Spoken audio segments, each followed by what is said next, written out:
എന്തുവാണെന്ന് ചോദിച്ചാൽ ഇത് നമ്മുടെ മുരിങ്ങക്കായും തക്കാളിയും വെച്ചുള്ള നല്ല അടിപൊളി ഒരു കറിയാണ്. ഇതെങ്ങനെ വെക്കുന്നതെന്ന് നോക്കാം. മുരിങ്ങക്കായ എല്ലാം നന്നായിട്ട് കഴുകി വൃത്തിയാക്കി വെച്ചിട്ടുണ്ട്. അതിലോട്ട് 2 തക്കാളിയും പിന്നെ 2 പച്ചമുളകും കുറച്ചേറെ കറിവേപ്പില ഇട്ടിട്ടുണ്ട്. പൊടികളായിട്ടുള്ള മുളക് പൊടി, മഞ്ഞൾപ്പൊടി, ഉപ്പും ഇത്രയിട്ട് നന്നായിട്ട് വെള്ളമൊക്കെ ഒഴിക്കണം. എന്ന് വെച്ചാൽ മുരിങ്ങക്കായ മുങ്ങിക്കിടക്കുന്ന രീതിയിൽ വെള്ളം ഒഴിച്ച് നന്നായിട്ടൊന്ന് ഇളക്കണം. അയ്യോ, നമ്മുടെ കൊച്ചുള്ളി ഇടാൻ മറന്നുപോയി. ഒരു 10ഓളം കൊച്ചുള്ളിയും കൂടി ഇട്ട് കൊടുക്കണേ. എന്നിട്ട് നന്നായിട്ട് മിക്സ് ചെയ്തിട്ട് തീ അങ്ങ് ഓണാക്കാവേ.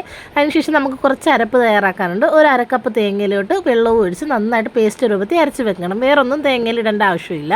പിന്നെ മുരിങ്ങക്കായെല്ലാം നന്നായിട്ട് വെള്ളമൊക്കെ പറ്റി നല്ല രീതിയിലൊന്ന് വെന്ത് വന്നിട്ടുണ്ട്. ഇനി തേങ്ങയുടെ മിക്സ് ഇതിലോട്ട് ചേർക്കാവേ.